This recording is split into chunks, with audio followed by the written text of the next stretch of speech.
విందల్లో ప్రతి ఒక్కరూ పోలీసుల దగ్గర నుంచి కార్యకర్తల దగ్గర నుంచి పార్టీకి సంబంధించిన ప్రతి ఒక్కరూ వైఎస్ఆర్సీపీకి సంబంధించిన ప్రతి ఒక్కరూ అందరూ దస్తగిరికి శత్రువులై కూర్చున్నారు. ఈ రాక్షస పాలన నుంచి నా భర్తను కాపాడండి, మాకు దిక్కు లేని పరిస్థితిలో మేమున్నాము, మీరే మాకు దిక్కు మాదిరి ఎవరైనా మాకు ముందుకొచ్చి సాయం చేయండి అని నేను కాళ్ళ వేళ్ళ వేడుకొని నా శక్తికి మించి నేను పోరాడి నా భర్తకి ఈరోజు బెయిల్ తెచ్చుకున్నాను. కానీ నా భర్త ఇంటికి రాని పరిస్థితి. ఎందుకంటే మళ్ళీ పీటీ వారెంట్లు వేసి దాని మీద కూడా మళ్ళీ ఫైట్ చేసి ఇప్పుడు బెయిల్ తెచ్చుకోవాల్సిన పరిస్థితి మాది.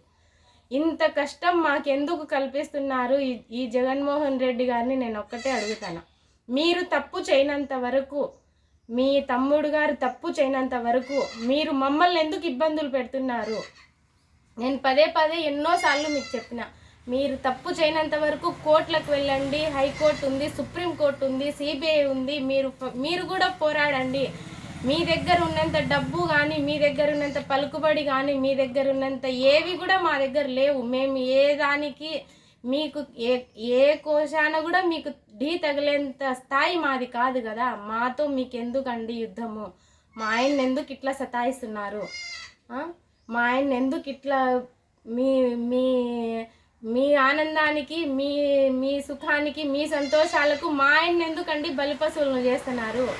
మీరు మా కుటుంబం ఉంది, మా కుటుంబం దెబ్బతింటుంది, మా భార్య మా మనసు నొచ్చుకుంటుంది, నా మీద ఇట్లాంటి తప్పుడు ఆరోపణలు వస్తుంటే అని మీరు బాధపడ్డప్పుడు, తప్పు అని మీరే ఒప్పుకోనప్పుడు, మరి మా ఆయన ఏమీ తప్పు చేయలేదండి, మరి దస్తగిరి ఎక్కడ కిడ్నాప్ చేసినాడు, ఎక్కడ దొంగతనం చేసినాడు, ఎక్కడ ఎవరిని కొట్టినాడు, ఎందుకు మీ గవర్నమెంట్లో మీ చేతుల్లో ఉంది, డబ్బు మీ చేతుల్లో ఉంది, అధికార బలం మీ చేతుల్లో ఉందని మీరు అన్నిటినీ ప్రోత్సహించి అందరినీ మా మీదకి ఉసిగలిపి మీరు సైలెంట్గా ఏమీ తెలియనట్టు ఏదో ఒక మూల నుండి మీరు అన్ని కథనం అన్నీ నడిపిస్తున్నారే, మీకు ఇది తగదని నేను ఒక్కసారి అడుగుతున్నా. ఇంతవరకు ఎప్పుడు నేను అవినాష్ రెడ్డి గారిని ఎప్పుడు విమర్శించలేదు. ఈరోజు విమర్శించాల్సిన అవసరం, అంత దుఃఖం నా మనసుకు అనిపిస్తుంది కాబట్టి ఈరోజు ధైర్యంగా నన్ను చంపుతారా చంపనియండి, ఏమైనా మమ్మల్ని ఏం చేస్తారో మీ ఇష్టం సార్, ఏమైనా చెయ్యండి. మీకు ఇంతవరకు మీరు మీ వాళ్ళనే ఇడిచిపెట్టినప్పుడు మమ్మల్ని ఇడిచిపెడతారని అయితే నమ్మకం మాకు లేదు. అందుకే నిన్న తెలంగాణ నుంచి మాకు ప్రొటెక్షన్ కావాలని ఇస్తేనే ఇక్కడ ఉంటామని, ఇవ్వకపోతే ఇక్కడ నుంచి వెళ్ళిపోతామని నిన్న నేను మాట్లాడినాను.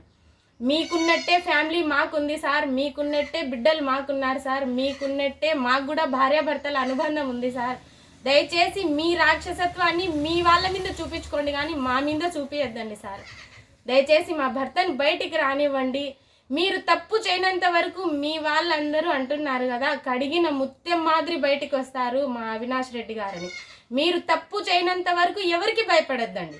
దస్తగిరికి ఎందుకు భయపడుతున్నారు అంటే, మీరు తప్పు చేసినారా?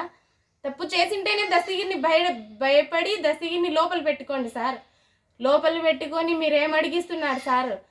5 కోట్లు తీసుకోండి, 20 కోట్లు తీసుకోండి, 30 కోట్లు తీసుకోండి అంటే మేమేమన్నా డబ్బులకు ఆశపడి మా జీవితాలు మేము ఒక్కసారి 5 కోట్ల ఆశ చూపించి నా భర్త జీవితాన్ని తారుమారు చేసి ఈరోజు మేము తినే ముద్ద కూడా మాకు తినీయకుండా, మా బతుకులు మమ్మల్ని బతకనీయకుండా చేసింది మీ డబ్బు ఆశలే సార్.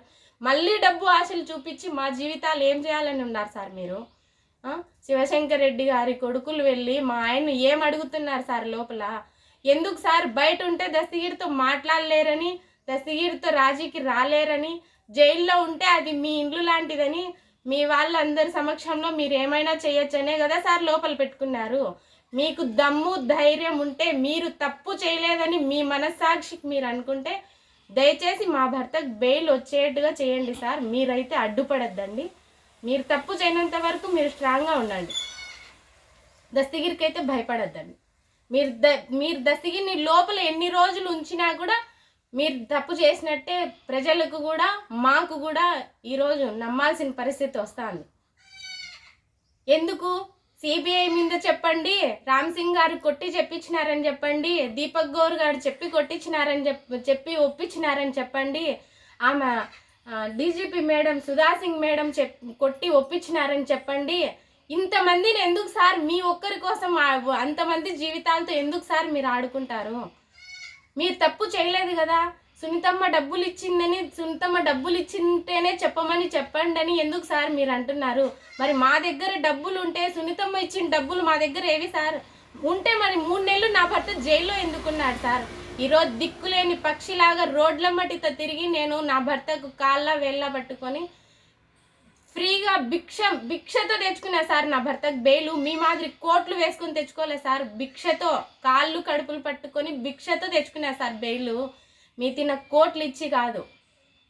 దయగలిగిన వాళ్ళు మీకు డబ్బు ఉంది కానీ మనసు లేదు సార్. కానీ మనసున్న మనుషులు ఈ ప్రపంచంలో చాలా మంది ఉన్నారు సార్, మీకు తెలీదు.